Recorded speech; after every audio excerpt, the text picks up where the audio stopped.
बहुमूल्य वेळ देऊन अगदी योग्य असं मार्गदर्शन केलं.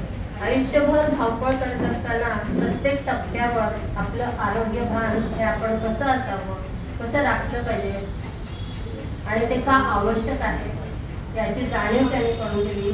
त्याबद्दल त्यांचे मनपूर्वक आभार.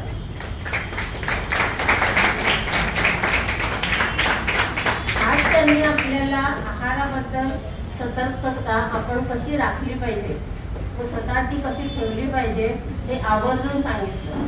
चालण्याचा व्यायाम त्यासाठी किती योग्य आहे याची माहिती दिली आणि आपले छंदही त्यासोबतच आपल्या सगळ्यांनी आपले छंद जोपासले पाहिजे हा महत्त्वाचा सल्ला त्यांनी आज दिला.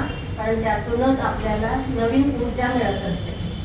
BP आणि डायबेटीस बाबत नियमित चेकअप आपण करत राहिले पाहिजे आणि आपली चुकीची जी जीवनशैली आहे त्याबद्दल महत्त्वाच्या सूचना करत त्यांनी त्यात आपल्यामध्ये कशा प्रकारचे बदल करावे हे आवर्जून सांगितलं आणि आपल्याला महत्त्वाचा सल्ला दिला.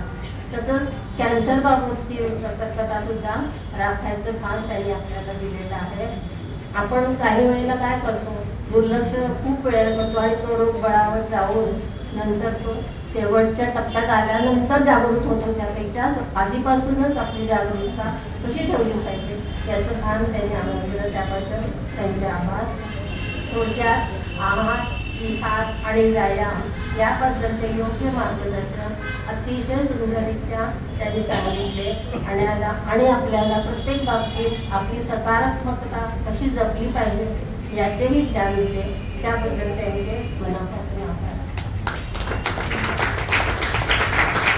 व्याख्यानमाला प्रमुख उज्ज्वलाताई यांचेही आभार आणि माणिकताई कुलकर्णी यांच्या संकल्पनेतून साकारलेली ही व्याख्यानमाला आपल्याला दरवेळेस नवनवीन विषयांचे ज्ञान देत आले आहे आणि दरवर्षी आपल्याला त्यातून मिळणारा उत्तम प्रतिसाद हा केवळ तुमच्या सर्व श्रोत्यांच्यामुळेच प्राप्त होतो आहे. त्यासाठी तुम्हा सर्वांचे पण ज्येष्ठ आणि श्रेष्ठ बंधू भगिनींचे, ज्येष्ठ नागरिक मंडळांचे आणि संपूर्ण निमंत्रितांचे मनपूर्वक आभार.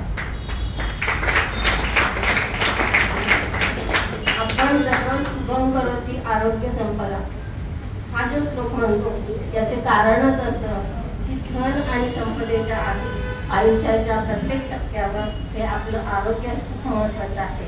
आरोग्य चांगलं असेल तरच धन आणि संपदा या गोष्टी मिळवता येतात. त्यामुळे आरोग्य हीच खरी संपत्ती आहे. आणि शेवटी व्याख्यानमालेच्या भावना मी माझ्या कवितेतूनच व्यक्त करते. कविता आहे स्मृती व्याख्यानमाला. पितृपक्षातील व्याख्यानमाला घेऊन आली विचारधारा. पितृपक्षातील व्याख्यानमाला घेऊन आली विचारधारा. आखीव रेखीव व्यवस्थापनाने गुंफिले व्याख्यानांच्या सरा. दर दिवशीची रांगोळी रंगतीचा वेगळा. दर दिवशीची रांगोळी रंगतीचा वेगळा. ईशस्तवनाच्या माध्यमातून संस्कार सारे झाले गोळा. प्रत्येक दिवशीचे विषय खास. प्रत्येक दिवशीचे विषय खास. जणू पितरांना दिलेला मनापासूनचा घास. प्रत्येक दिवशीचे विषय खास. जणू पितरांना दिलेला मनापासूनचा घास. स्मरणातही त्यांच्या मिळाली आशीर्वादाची फुले खास. स्मरणातही त्यांच्या मिळाली आशीर्वादाची फुले खास. स्वरूपिणीने जपली आपली परंपरा.